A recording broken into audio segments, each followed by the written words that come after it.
Get or die!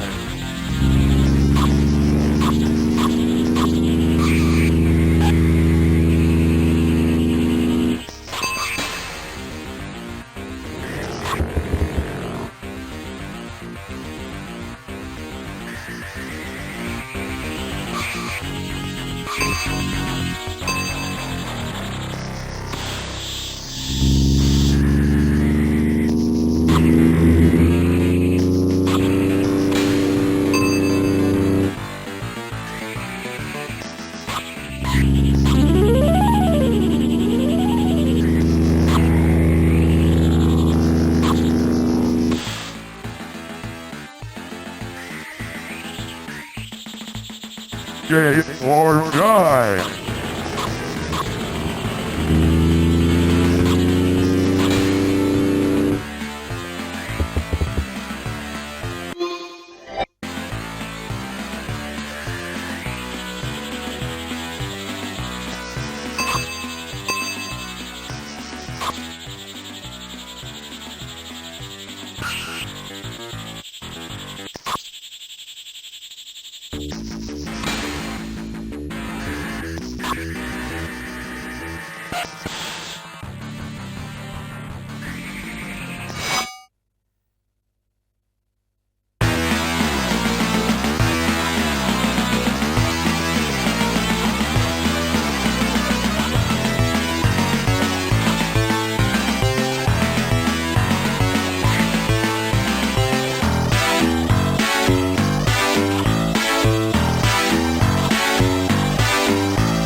Rob Rowe had worked with the 720 team, John Solowitz, Dave Ralston, those guys, to set up a skateboard half-pipe ramp in the back here. Full scale. One of the better ones I've ever seen. 10 foot of radius, I can build it. Yeah, you working 10 on it foot too? of radius with like 2 to 3 feet of straight vertical at the top drop. And they did that, and they had some of the best skateboarders in the area at the time. We had not only the best skateboarders in the area, we had the best boarders in the world. Yeah. And we would they'd be there video. playing around, we'd videotape them, and the purpose was, you know, kind of like Walt Disney filmed deers for Bambi. We had to film these skateboarders to understand skateboarding moves, and Will Noble, who was a fantastic animator, worked on that, and did a great job of capturing all of that. But we had a whole skateboarding ramp set up, and it became kind of like a party area, and it was really, that's right when I first started working here, and it was just incredible. You come to this place, you make video games, in the back there's a skateboarding ramp. I mean, it was beautiful. You can imagine a joystick that was revolved on a circular basis that wouldn't return upright. So it's just in a circle, which would enable you to do the 720. If you got your speed going right, hit a curve, you can flip in the air and do this, right? Yeah. Do the move.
compared to now, we're working with bubble gum and rubber bands and hot glue. Essentially, the memory in the game was, I believe, 96K, which is just nothing. Now, I mean, we waste that on title screens nowadays. So the real challenge in designing games back then was, how do you do something interesting with some nice animation, and how do you do it in such a small package, because that doesn't allow us a lot of variety. There was a bug when we first were working on the flying and the running of the ostrich, and we had neglected to consider is when the ostrich lands on some of the floating cliffs, of how's that handled. When does the animation call the running leg and then the non-leg flap sequence? So there's a lot of situations where the ostrich the cliff is floating and the ostrich will be flying, but he's not high enough to show his legs, so it'll just do a belly flop across the cliff. And on the one side of the screen, we had two cliffs that were staggered, and when it does a belly flop, there's a little hole of a couple of pixels, and it allows the bird to squeeze out between the two cliffs. And we're racking our brains trying to fix it, but we were so embroiled in playing Cutthroat, where we would try to kill each other when we were playing and testing the game, and it became a really fun trick to do, is that someone would be hovering underneath these cliffs, and then you'd deliberately do the belly flop and squirt out and kill the guy underneath. And so we decided to keep that in there and call it a feature. One thing that was a real frustration for me was I like to pride myself in thinking of all the little details, and when Joust originally came out, there was a nasty pterodactyl bug where a player could stand on the middle edge and just hold his position, and the mouth of the pterodactyl would hit right into the lance, and you could play the game almost infinitum. I never could. I'm just too slow, I guess. But a lot of really good players, when we first sent the game out to manufacture, could do that, and that really ticked me off, because I had taken every character. I had a grid paper of how big all the characters were. I mapped out what the intelligence, the flight patterns of all the birds and the pterodactyls were, so that nothing like that would happen, where there'd be an infinite bug like that, where you could just keep playing the game forever and ever. Joust the movie is it's a little hobby I've been working on. I guess the transition is, I started off as a toy designer, then I became a video game designer, and then I would like to become a movie designer. So I had always thought that Joust would make a great movie. The technology was never there for what I had in mind, but now it's more than there. Right now, the old video games are being gobbled up by collectors and in people's basements, but the prices are just starting to rise on some of them. You can still get a lot of old games pretty cheaply. I've been looking for an original Joust cocktail table, of which there's, even though Joust did really well, we only made about 500 cocktail tables, and it was really too bad, because it was one of the originals. It was the only two-player simultaneous side-by-side cocktail game that was made, so it had a unique look, because at the time most all the other cocktail tables like Pac-Man and Ms. Pac-Man, one person sat on one side, the other sat on the other opposite, and then the screen flipped around. Well, this played just like the regular Joust because you're both sitting next to each other, and the screen didn't flip. So I'd always regretted that I didn't get one for myself, so I finally found one and did some trades here and there, and I paid about $500 for it. But I would say they're probably worth more than that now.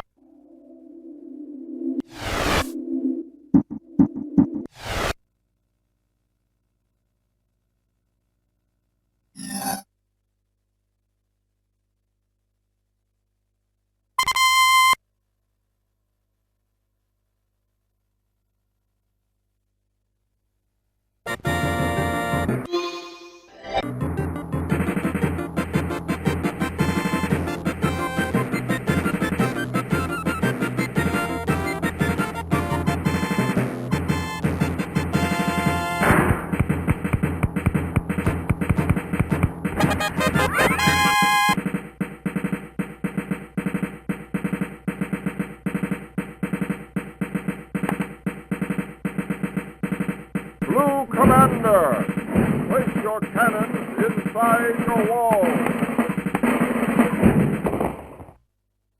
Ready! Aim! Fire!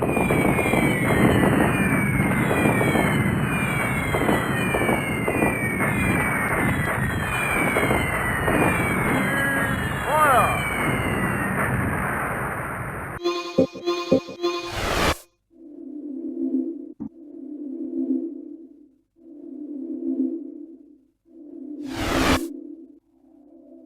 John and Dave started working on Ramparts after we did KLAX, right? Right. Yeah, and so they were messing around with Tetris puzzle pieces, and in their typical style, they came up with a totally unique approach to this game, and something that definitely only they could come up with. I mean, the concept of taking these puzzle pieces and building a wall, and then having another stage where you go into this battle mode. I mean, it's so abstract and strange, but anyway, they got the game up and running in a very easy play, a fundamental state, and then Pete Lipson, who was another developer at the time, programmer, worked with Mike a lot, and I, at lunchtime, started playing Rampart every day at lunch. Religiously. And because you're building walls, we became known as the Wall Boys. And we were the first people, clearly, to play Ramparts, and I think a lot of our enthusiasm helped fuel them along, and we fed back to them on what was needed. But it was an amazingly, we all used to laugh with them about how bizarre the game design was. I mean, the whole, puzzle piece, building walls, cannons, fighting stage, and it's a very unique game, very interesting game to me, how it works out. A lot of fun with the trackballs, and so we were with them during that whole time. It was a blast. Correct me if I'm wrong, didn't Jerry Lychek here basically invent the trackball? I think he was responsible for that, yeah. Jerry, yeah.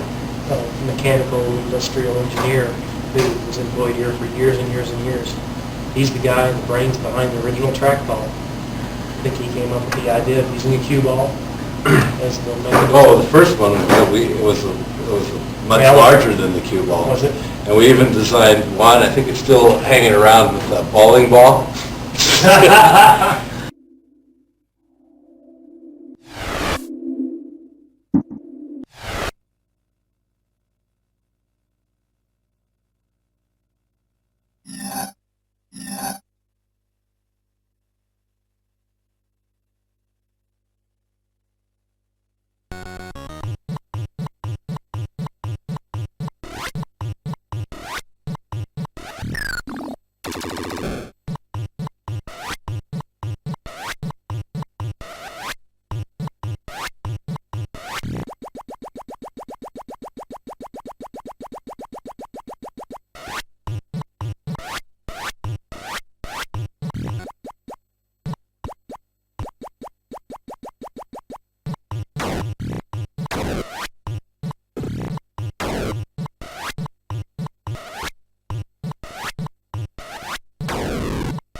Let the jousting begin.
Joust 2 is the trivia question of all time, I guess, was that there actually was a sequel. We tried to resurrect Joust in 1985. Didn't make many games, but this is at a time when very few video games were selling, and there wasn't much of a video department anymore, and had met with some of management. We were trying to figure out, well, gee, let's try another game, and so we were considering resurrecting and doing a sequel of either Robotron or Joust, and they decided to let's give Joust a crack at it.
Tap special weapon to increase performance.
KLAX Wave.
KLAX Wave.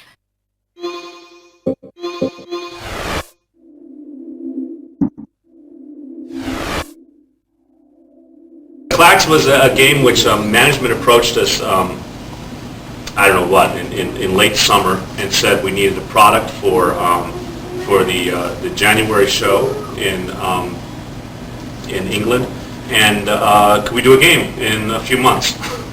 And so, you know, of course I said yes, and then we had to go figure out what we were going to do in 4 months. And at that time, Tetris had been popular. Ed had done a coin-op version of Tetris, and Tetris had just taken off. So this KLAX was basically a following on the footsteps of trying to come up with a concept that played into this whole puzzle game thing that was happening at the time. I started drawing just on the paint system I had at work. I started drawing just little shapes of abstract pictures that looked like puzzle games, not without any kind of restrictions on what they should do or anything. And after, I don't know what, a week or two of this. Right, he'd hang the ones that he liked, he'd print out and hang up on his wall. So we had all these things that looked like games, a lot of simple primary shapes and a lot of very colorful things, and that was the inspiration.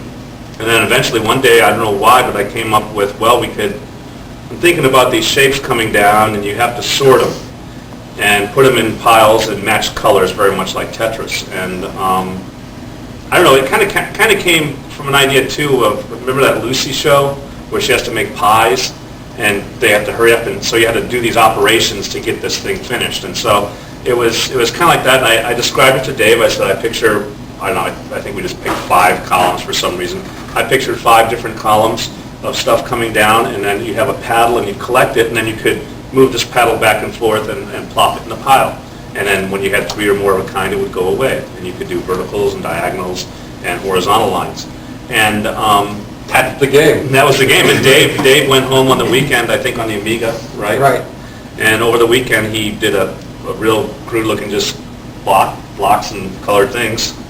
And I remember went back, there was only one Amiga here at the time, was in the video lab, and he loaded up in the video lab, and We were able to play it after. I got a prototype going on a weekend in Amiga Basic, and we played it, and we refined it a bit. And then we had some 3D system that Mark used to generate the graphics of the tiles tumbling down, and so he generated a bunch of graphics, and then he went on vacation for about 3 weeks. And when he came back, I had got the game up and running on an escape hardware system, and people were lining up in the lab to play it. We were trying to minimize the hardware and have the least expensive hardware we could have. And the sound system at the time, we had an FM chip that did music, and we had a synthesizer chip that did digitized effects. And so we decided we could have just one of those chips to make an affordable system. So we went with the synthesizer chip. And so we could have all kinds of digital sound effects, but no music. People would work out patterns on paper, elaborate chain reactions and sub-chain reactions, and then they would patiently play the game and arrange all the tiles in that pattern and make it happen. Mark wanted a golf type sound, like the little like clapping and the sound of a golf crowd in there. So we kind of went around the halls and we got everybody we could, and we put them into the sound lab. Yeah. And we were We had everybody clap like, quietly like golf, and then everybody go, oh. And you can hear, and basically those were the sounds. That's it. And then I did the scream, that scream, and then there was, everything was very simple and quick, and there was not really, it was really. We didn't pay for a lot of expensive voice talent.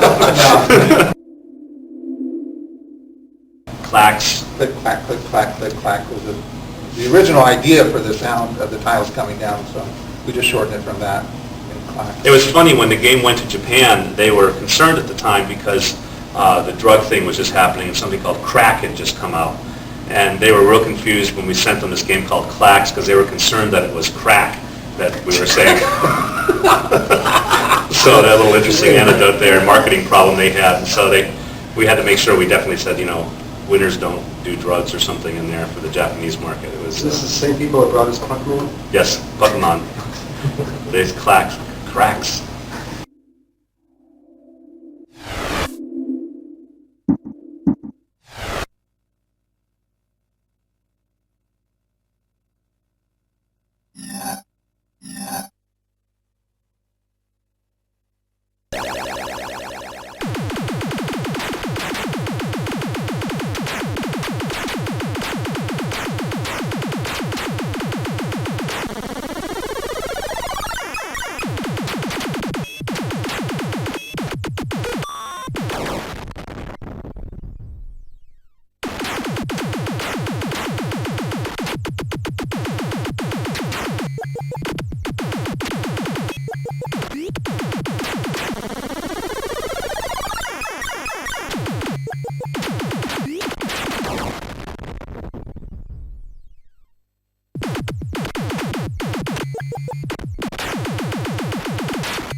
The controls were totally one of a kind at the time, and they've hardly been used ever since. Eugene really, wanted to give you that monster control, and part of the, one of the really adrenaline rushes in the game as a result of the amount of power you have. You've got so much power and control that the game can put you in really tough situations you can actually fight your way out of, and that's one thing that keeps people coming back to it over and over. I think they will soon realize that humans are nasty little things. They're trying to blow up things. They got car bombers. They got nuclear terrorists. All these mass murderers. All these nasty little habits that humans have. Create wars, threaten to blow up the world. Endangering the entire planet. It's clear that humans are psychos, and for their own protection, we'll have to be confined in safe zones. There were some games in that period that were producing either low numbers or not at all that most of the audience probably hasn't had a chance to see. Some low production games were Mystic Marathon, Turkey Shoot, Inferno. Those three were tested, and then there were some number built of each of those models, and they can be found in collectors' hands, but the quantities are limited. Then there were games like Play Ball, Speedball. There's at least one other that were fully developed and tested, but were never put into production, and there are no games in collectors' hands. I have the only existing Play Ball sitting in my office. What happens is the brains, their algorithm, which was supposed to be seeking out the closest human and then go and reprogram them. That was supposedly their algorithm. Something got screwed up, which actually I never really looked into it. Didn't really want to know because it was working good. But they all turn out they initially will seek the first human, which in the case of the first brainwave is Mikey. There's one Mikey and there's all these other mommies. And so they're all going for Mikey. If you can keep Mikey alive, don't pick him up, and don't allow the brains to kill him. If you can keep him alive, then the brains will continually try to seek him, and they won't program any of the other mommies. And so in that situation, you can basically kill all the brains but you have to leave one left so that the wave doesn't end. And this is the horrible thing, is that so often you'll like kill the last one, or it'll be a grunt will be left or something, and then it'll run into like an electrode, you know, before you picked up this treasure trove of points, which is all your humans are just waiting out there, and you wait for one turn. You want to pick them all up in one turn so you can turn them all into 5,000s. But if you somehow blow it, then you get nothing. We also had a sequence where you can, you know, play with the controls, and out comes a copyright message with Eugene's and my name on it. It's in both Stargate and Robotron. The Robotron sequence I know off the top of my head. The Stargate one I have written down. What's the Robotron? The Robotron one, okay, it's three. Each of the sequences are three combinations of buttons being pressed, and you have to do combination 1, and then within a quarter of a second. When you let go of combination 1, you have to be on combination 2 within a quarter of a second. Then when you let go of combination 2, you have to be on combination 3 within a quarter of a second, and you have to do all this without dying in gameplay. It's not difficult on a Robotron. It's much harder on the Digital Eclipse version, but I have done it. It doesn't matter how long you sit on each combination, but when you let go of the combination, you have a quarter of a second to be on the next one. Combination 1 is move right, fire up, and press the player 1 start button. Combination 2 is move up, fire down, and press the player 2 start button. That is the 2-player start. And then combination 3 is move down, fire up, and you hold the fire up, and it'll hold the message on. When you let go of the fire up, the message goes.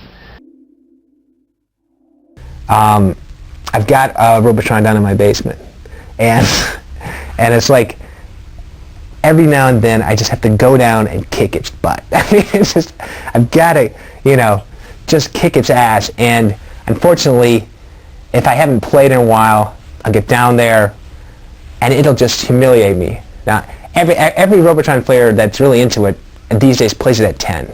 You have to play the total maximum difficulty. Otherwise, you can just play it forever, and it's not interesting. But at 10, it is a real nasty, mean game.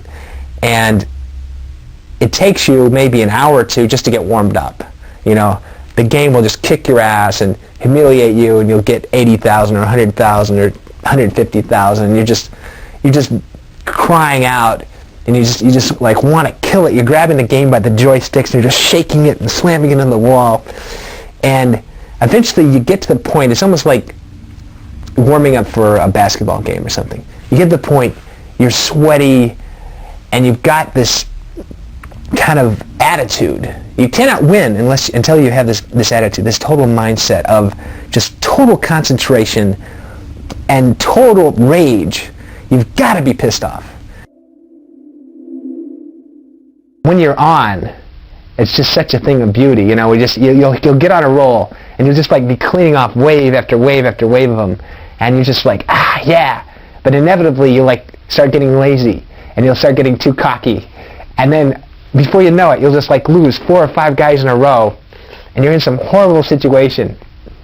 And the quarks are just like keep multiplying and keep putting out tanks. So the spheroids just keep putting out forces, and you kill out a few, and they keep putting out more. And then again, you have to buckle down and you know, get back to it, and somehow conjure up that rage from within you, you know, to keep going. You know, and it's kind of the cycle of conquest, and then of getting your butt kicked, and then of going back and keep coming back, and if you can stand this for like a few hours, you can reach 1 million points. And I understand now that's kind of my personal ambition. I mean, there's players that do 5 or 10 million, unfortunately, but my personal thing is like to do 1 million, and I don't think I've quite achieved that even yet to this day. I've had like a 900,000. I've had several 900,000 games, and somehow at 940,000, I'll just get weak in the knees, and I won't have it, you know. And I just like I'm watching helplessly, you know. I've just, you know, maybe I'd had a run of 100,000 points on a previous guy, but some reason I'm just sitting here and I'm helpless and I'm crumpled, but I'm just like a sweaty, limp dish rag, and something I can't get over that 1 million point barrier. But that's still my personal ambition. I know someday I'm going to kick that game. You know, I'm going to kick its butt. I'm going to beat it. And, you know, until then, the basement appointments will continue.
The reason why we made it a 3-player game was simply we had 4 characters in the game, 4 cars, 4 drones, so to speak. If one player played the game by himself, obviously that was a shoe-in. You could have 3 computer-controlled cars, and that's how you could control the pace of the race through those drones, as we call them.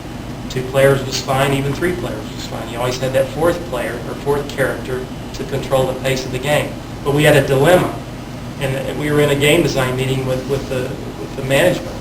If 4 players were playing the game, how in the world were we going to pace the game? We had no computer drone at that point. You didn't have a clock running down. We had no clock, and so then we had, sorry. And the other thing was trying to come up with a cabinet where you had the ability to, the key with sprints were the fact that you'd learn the angle of the approach and you'd speed up your car and you'd throw the wheel so that you'd slide around. And that was what sprint was all about. So trying to get 4 players with enough room with the steering wheel so they could all view one monitor was... Then they'd all be like spinning wheels, smacking each other. Which was really tough. So it was like, okay, 3 players is really good still. It's way more than 1. The real reason, when it finally was decided to be a 3-player game was simply because we had no way of knowing from a game design standpoint how to pace the 4 because there wasn't a clock in the game. And so magically we just said, oh, don't make it a 4-player game, make it a 3-player game. We have the 4th drone. So here's our clock. When did you put a clock in? Well, we talked about it, and we didn't want to. That would change the whole game design. We wanted the coin drop to be governed by pure competitiveness, racing against other players. If you win the race, you continue on without paying. If you lose the race, you pay. And so that was, it just followed on the coattails of the success of Gauntlet, being multiplayer. A lot of discussion given to coin drop and how we can maximize that in the game. I can think back to my Super Sprint development system, and it was multi-layers of boards, wires running everywhere. It only worked if I had a coffee cup, a styrofoam coffee cup that I'd wedged in between the first 2 boards, because if they were any closer, too much heat was being generated. Dave Weavenson Memorial Coffee Cup. Yeah, that's right. That's exactly. It was a technician on the project, Dave Weavenson. He made it all happen. There were other technicians as well, but the development systems back then weren't as elegant as they are now. They were homemade. In Super Sprint, we tried to add a little bit of perspective to the tracks over and above what had been done previously on the top-down views, and that is some of the turns on the tracks were banked. We tried to represent that graphically, and we also represented that algorithmically in the driving algorithms, where if you went over a banked curved portion of the track, you had more traction as opposed to what you need on the straightaway. So we tried to give it a little bit of a 3D feel, but it was purely 2D. And it was, I guess, a couple of years there, it was the last of the 2D type. There was nothing realistic about the driving algorithm in Super Sprint, but that's what made it fun and challenging is the older game, Sprint from the late 70s, used elements of the free spinning wheel as opposed to one that locks. And we wanted to even enhance that further, so we changed the driving algorithm. It's drastically different than the original to emphasize the fact that you can spin the wheel. And that became the art of the game, learning how to, as I think Mike mentioned it earlier, learning how to spin that wheel right when you're coming into a turn and then catch the wheel as you're coming out of the turn as a way to play the game. That's a lot of the fun of the game. That was the fun of the game. That was the most interactive aspect of that game, just sitting there and just learn how to spin that wheel, slamming down the gas pedal. grab those wrenches. And let me make one other comment about Gauntlet, and that was we saw the benefit of maximizing coin drop by building up your character. And so well into the project, we had decided to assign different attributes to the cars, being more traction, more acceleration, higher top speed. We took all of those attributes and made them a feature in the game. And that wasn't an original part of the design to do that. We didn't have in our original document to build up your car over time. And so we introduced that into the game during the development. And that was a big part of the gameplay, the fact that in the arcades, kids could begin to play the game and begin to lose and start adding money, but over time, after they put in $2 or $3, they start to enhance the features of their car, which made them want to stay on the game even further, because they didn't want to walk away from their car, because there were 5 levels of each of these car features, 5 levels of acceleration, 5 levels of traction, 5 levels of higher top speed. And so people wanted to stay on the game so they wouldn't lose their car.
The most amazing project was the Defender project, because we were the #2 pinball company at the time, and we were we're going to get in the video game business. Yeah, right, Williams. And we got a bunch of people. They were put in a separate facility over on Belden Avenue, and this group, everybody had one goal, and that was in a pretty short time frame to do whatever it took to make a really hot video game. And the way things were accomplished by that group and the atmosphere among this group was just amazing. I've never seen it equaled. And now I've got a management role, and I would love to take and bottle whatever the ingredients were to try and create a situation like that again. And it's the best situation I've ever seen or been in. Management came down. This was about 3 months before the show, before we had to finish this game, and management came down and goes, "Man, this game is a pile of I mean, this game is so stupid. I mean, what are these people on here? I mean, where are you going?" It was like, they were saying, "Okay, you got to get rid of these stupid astronauts out of there, get some game going here, because you are really blowing it." It's pretty crazy, because the night, this was insane actually.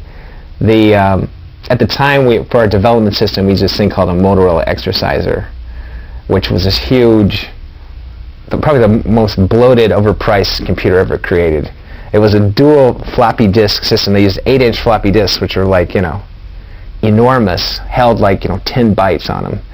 And you had this $20,000 box that, would only work for like 3 or 4 days at a time before something failed. It was horrendous. So it got to the point late in the project where it was taking like half an hour to just assemble the program, and so it was, and the odds of actually getting an assembly that actually made it were so low that the last week of the project, we essentially just object code patches. We left the computer on. The program was in memory.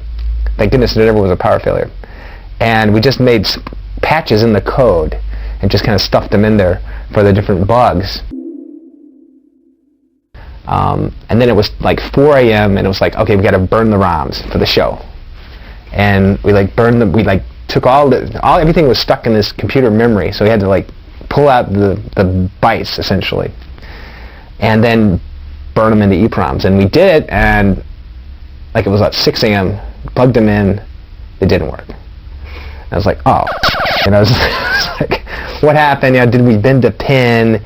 Did we, you know, of these, you know, 12 ROMs, you know, what was screwed up?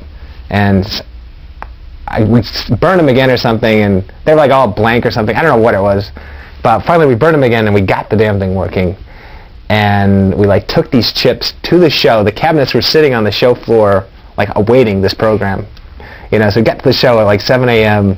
and, you know, plugged in the chips, and the thing came on, and it was just like, we just go, oh my God, it worked. You know, we were just, you know, couldn't believe it. It was like we were just so high from like not sleeping, and, you know, it was just this ultimate high to like just this thing actually worked. The show was the the Amusement and Music Operators Association, the AMOA, which is the big coin-op, quarter-eating game show, and in the United States, and mostly attended by game room operators and arcade chain executives and various other industry hacks. And the thing is, that the tragic thing is, none of these people actually play video games, you know. And we had Defender out there, and nobody would play it. I mean, they were afraid. They were so afraid of this game that I had to like spend my time trying to lure people into our booth to like play the game, and they'd want to watch me play the game, or, you know, sometimes we'd have a couple of kids in there playing the game, but mostly the game was empty because everybody was so afraid of the game. I guess it was all the buttons. You know, we just had so many buttons on there that, you know, people just go, man, I just can't deal with this. So it's kind of like, well, we go, oh, okay, it's kind of cool, you know, maybe we'll sell 1,000 games or something. You know, maybe some suckers will buy them. But you know, at the time, it seemed like it was a bomb. But I don't know, we were just so high from finishing the thing that it wasn't disappointing at all. In fact, I don't know, we kind of maybe were proud that it intimidated everyone. You know, it's like we're kind of proud that the game like freaked people out. You know? So it was kind of, you know, people kind of. I thought it was kind of a bomb. You know, the buzz on the show was like Pac-Man and Defender were like bombs. Pac-Man because it just played forever and it wasn't exciting, and Defender was like way too complicated to play, and people were thinking this game Rally X, which was a little car racing game, was like the big game of the show.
That was VidKids. That was, we started in February of '81, and then Stargate was our first game. And that, what else did you guys do besides Stargate? We did Stargate, Robotron, and then a game called Blaster, which is falls into that low production category. And we also actually developed an Atari 800 version of that game, which preceded the coin-op, and was never brought to market. Well, Eugene and I did. We shared the load. It was we had a lot to do in a pretty short period.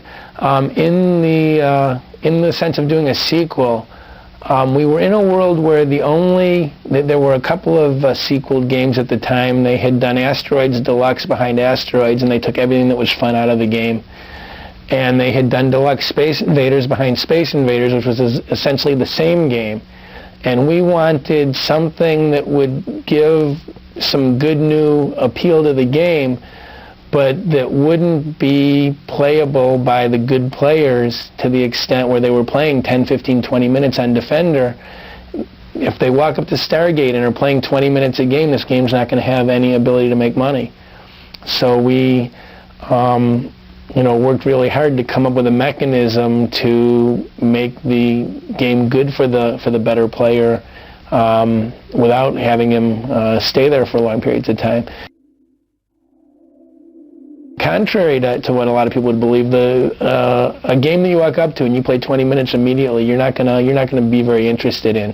You need the new conquest. You need to go up there and have it going. You're dog food. And for you to want to come back and try and learn and beat it.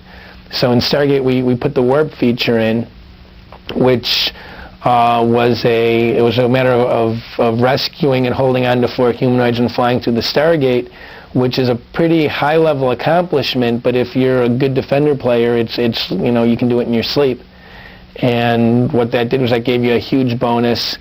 Took you ahead 2 or 3 waves in the game, and giving you the bonus gave you a couple extra ships. So it was a way to get the good players to jump into where the action was frenzied and make them think that they were having a one-up on the game. And it worked pretty well. When I first got the Digital Eclipse program, my mind was blown. My first encounter was actually Paul Dassault called me over to the front of our building. And there's 2 guys there with a Macintosh, and Paul goes, "I want to show you something." And, he plays with his Macintosh and types something. All of a sudden, the carpet sweeps of the memory test, which is pretty much a signature of the old Williams games, is appearing on the Mac. And I'm like, oh my God, you guys wrote a simulator. If someone had told me in 1982 that in 1995 I'd be sitting on my computer playing on a machine that's simulating the program, my exact work, I would have thought, I would have wondered what the guy was smoking. The games themselves, when they were done, were such a struggle against what could technically be done with affordable horsepower. The fact that this could happen is just represents amazing growth in the speed and size of these computers.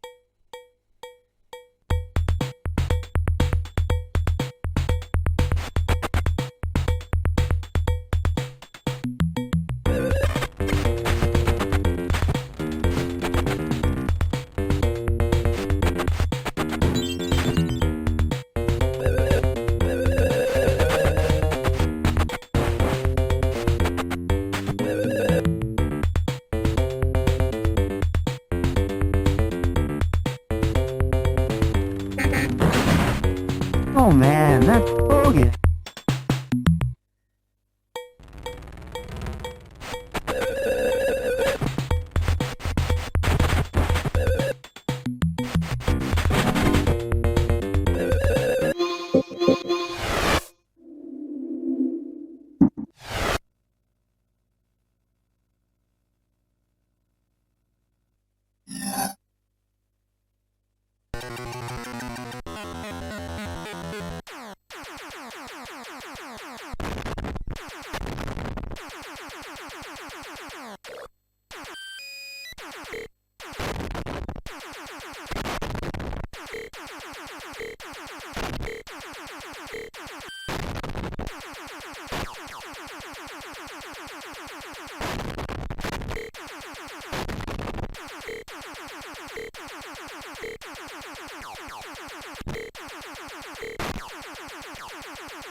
That quality that I saw back then, it still stands out. A lot of times these days with a lot of the games, the newer games that we see come out in the arcades, they're interesting, but they're either they're beautiful games to look at, but the gameplay is real lousy. It's not an enjoyable experience. Or they've got some interesting gameplay things going there, but they don't pay attention graphically what really makes a game look good and can help bring the player into the experience more. You don't see a whole lot of attention being paid to all of the parts of a good game all at the same time, as they used to in the old days when the discipline seemed to have been different.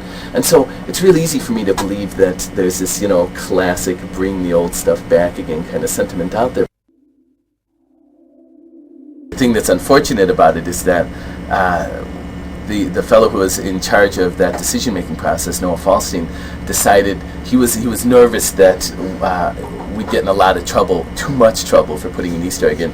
So he buried the thing so deep down that I can't even remember this complex series of things that you have to do to get it to show up. Guaranteed no one ever find it. The bug was a real cool one. When you play the game, as the Sinistar kills you and starts to kill you, you don't die right away. You sort of like circle over the Sinistar's mouth, and then he chomps you, and then you're destroyed.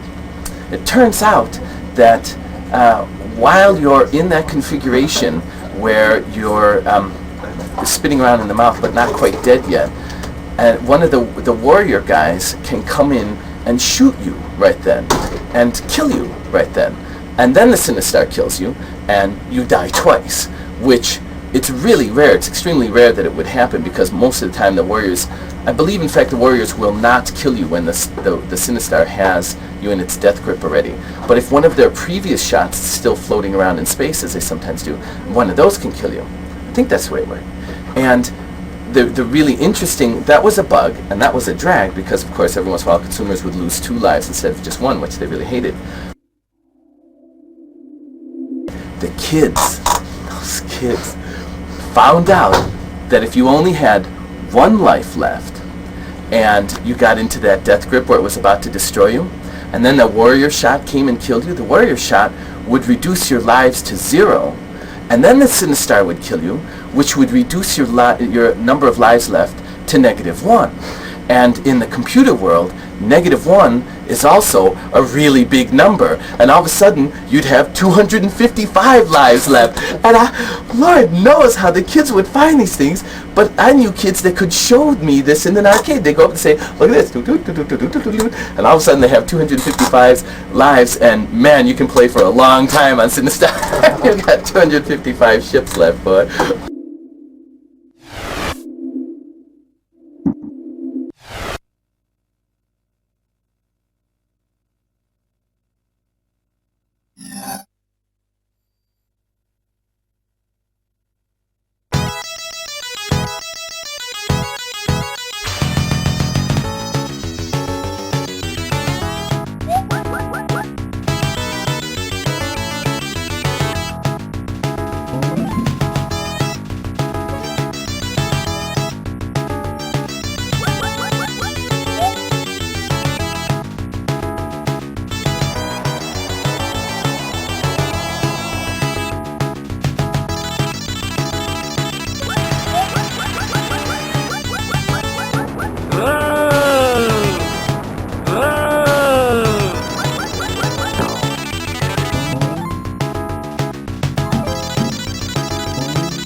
I think the big inspiration for Toobin for me when I was first thinking of the idea is it was kind of a reaction to the fighting genre of games that was going on at the time. And I saw an enormous amount of violent activity in video games at the time, and I swore to myself there must be a way to create a game that's fun to play and can earn a lot of money, but can be good, clean fun for kids to play.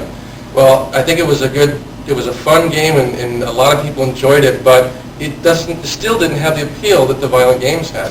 It's just amazing. It's very difficult to come up with a concept that you would think that people would have fun playing in a sort of a strategic way, a kind of in a challenging way in terms of the control, to challenge yourself as a designer, to come up with innovative new environments and approaches, and still the kids are drawn toward these violent tendencies.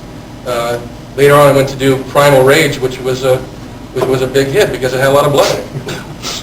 So it's a reaction to kind of these violent games, and I thought that there was a way that we could make a game that would be good, clean fun for kids, and I think that Toobin was definitely a cult hit. There was a good, strong, following of players that would always play it and loved it and would play it all the way through. But it didn't have the broad base appeal that some of the other games did. We built a tile editor, and we had pieces of river, of rapids, of shoreline, and the designer would sit and click through tiles one at a time and basically lay them down right in the system and build himself a level. and connect all the pieces, kind of like magic squares, and you put it all together, and all of a sudden you have a level. And then you could go and you could add objects on top of that. You could add snakes or alligators or hippos and cans, and you could just pop those in the playfield at different spots and try the level on almost immediately. If you go through and you destroy each individual piece of brush or thorns that are out there in the water, eventually what will pop up is one of the letters of Toobin will come out and it will float around. You can go and collect it.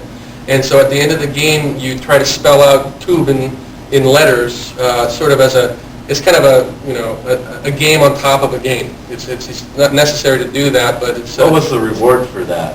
Is there any? Well, no, yeah, it came out and spelled it out for you. and you got a lot of money, you got a lot of points. If you go slow on Toobin, the gator would come out. And he was called the gator for a reason. It's because he was put in there to keep pushing you ahead. It was just, again, Toobin was a waiting game. And we found that what players would do is they would just sit there and wait for just the right period of time and then really try to get through the gate or to go past an obstacle. And in order to kind of prod them a little bit, we put the gator out there. And if you don't go through the gates, he'll come out and bite you and sort of prod you along and get you going. So the trick of Toobin is to take a nice pace and always go through the gates, and he will never bother you, ever. One of the novel things about Toobin is we did have a pretty decent current map, and depending on the animation of the water would actually pull you down at different rates depending upon the graphic that we were displaying underneath the character at the time too. And I think that kind of thing had been done previously, especially now with water, at least. But there's always been this aspect that you have a game and you have a player and you have a play field and you have obstacles or enemies in the play field, but the play field itself doesn't really interact with you. It sort of sits there. And this was kind of a new approach to have the actual play field as part of the game as well, to get the actual background doing something to the player. It was the incredible J11 chip, which was a deck-based processor. It was the incredible J11 chip, which was a deck-based processor, PDP-11 family chip, right? You had that chip, didn't you? And we programmed in a language called Bliss, which was anything but. And it was quite a beast.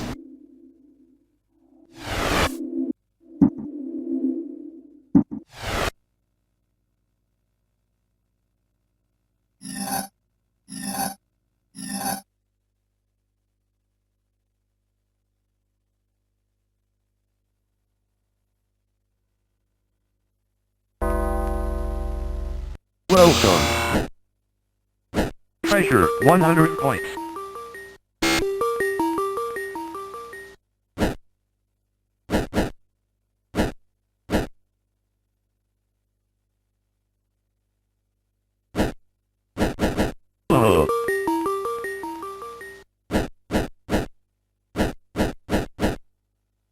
Save keys to open doors.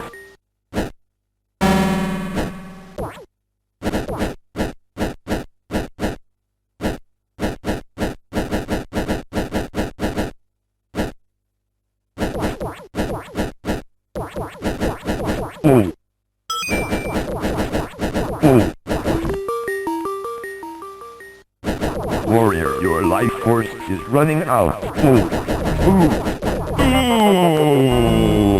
Welcome.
My contribution was this. I did 100% of the software. Brian and Sharon came up with the original idea of Rampage as far as it's like, what can we do as far as scrolling a background, using background animation as abilities. They came up with the original idea, and then we got together on stuff, and we went from a 2-player monster breaking up the world to 3. It was, a lot of it was to do with, we were going to make you the biggest, baddest character on the screen and have all the good guys being the little people that you were destroying. It was a game of letting you do the destruction. And you be the bad guy for a change. You be the bad guy and have fun at it. Rampage was fun. Rampage was one of these things that broke a lot of ground in a lot of different ways. We managed to squeeze an extra player on the cabinet, and that let the game at the time earn the distinction of being the highest earning game ever. So they wanted to do, once it took off, they wanted, a lot of the trade magazines wanted to do covers and stuff like that. So we actually we mocked up a scene wherein got a dollhouse and busted a wall out of it and put some furniture in there, and I made a little styrofoam head, and this was pushing through the wall, so it was the cover of a magazine. With this, because the rub with Rampage was you're destroying all these cities. There's 768 levels in the original game, and like 125 different cities. We actually, unbeknownst to management at the time, we sent out press releases to all the cities all over the world, telling them that their town was about to be destroyed by 3 giant creatures. And amazingly, over 50 papers around the world picked up on it. And I mean, front page articles telling them that, you too can destroy Peoria for 25 cents. This was, the peripheral stuff is as much fun, for me anyway. The stuff like this makes the industry fun, makes it fresh, makes every game fresh.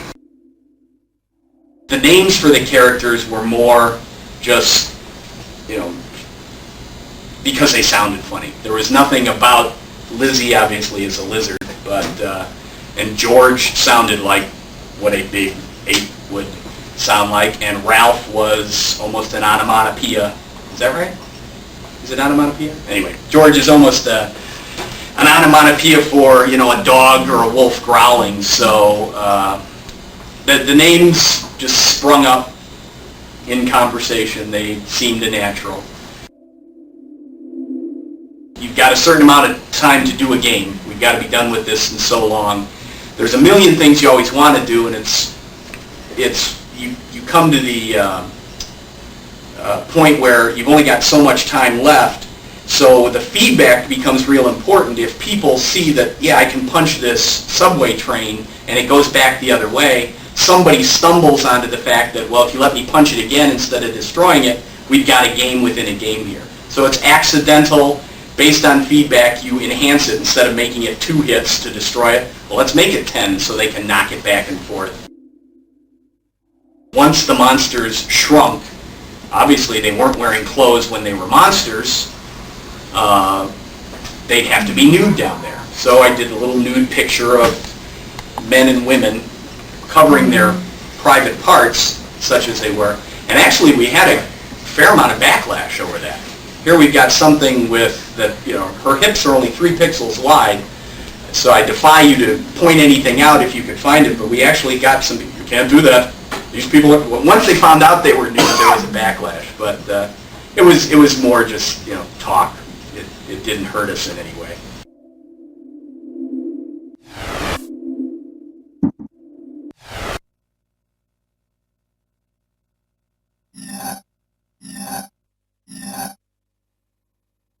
Let's go!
I guess the really interesting thing in Robotron and Smash TV is you are confined to a single screen.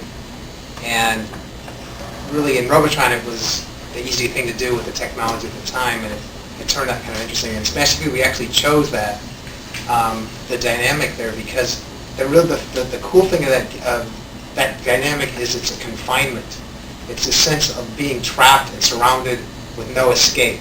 And that was kind of the cool thing in Smash TV is you're sitting seeing there, your whole world. You see everything out there that you have to kill, and then they're just converging on you from all sides, and you just have this feeling of entrapment and this collapse upon you, and you have to somehow flee, work with the flow, somehow just blast your way through this mass and get out, and that dynamic, is really a lot of fun, and once if you opened it up and allowed the game to scroll in any direction, if you allowed, a bigger play field, then it becomes, you kind of lose that dynamic because you can always just keep running. And here you must stand and fight, and the coolest thing is you think you're dead. I mean, there's so many times when you can take your hands off the controls. You go, oh man, I'm dead, and like you're not dead. You go, whoa, it's like you keep killing, keep fighting away, and like you somehow come out of it. You go, man, I can't believe I survived. How to survive? That's the key to all these the successful games is that tight situations that you somehow escape from. Back in those days, if you'd finish a game, like the Atari VCS games, if you finished the game, well, you'd stop playing it. So, I think it's important to always put in some dramatic finale that's very difficult to attain. And so, we put the keys out there, and unfortunately what would happen is people got so good at the game, they'd go through and they'd clear out the waves more quickly than we had anticipated. So the random icons that come out, and one of them is a random key, the key would come out, it wouldn't come out as often because they were so good at the game. So they would get all the way through the game, not have enough keys to get into the pleasure domes, have to go back and do it again. If you look at the Robotron and the Smash TV style of games, if you look at the amount of enemies that you deal with on a per second basis, how many kills per second, I don't think it's ever been exceeded or even come close to by any other game. Right. The amount of carnage. action, amount The of amount pure of carnage, and action that you have to deal with, and it's amazing how you really have to have this mindset of, you kind of have this global strategy of don't get too near the wall, don't get trapped in the corner. Right. But then you always have to have this free. You have to be always kind of free in your mind to kind of take what the game gives you. Mm-hmm. You can't have like a predetermined course and say, okay, I'm going to go over here and It's different every time. Yeah. It's different every time. Things appear randomly. I remember complaining to the sound guy, the sound person on the game, that I couldn't hear, this guy exploding over in the corner, Mutoid Man, or not Mutoid Man, Mr. Shrapnel. And he like threw up his arms. He said, are you crazy? You're throwing off 30 explosions a second. It's like, how do you expect to hear Mr. Shrapnel explode when, you're shooting 10 bullets a second and there's all these explosions happening and there's gunfire, bah, bah, bah, bah, and, he's right. I mean, you sit back and you listen to the game. It's like, wow, it is nonstop explosions. The first boss monster we did for Smash TV was Mutoid Man.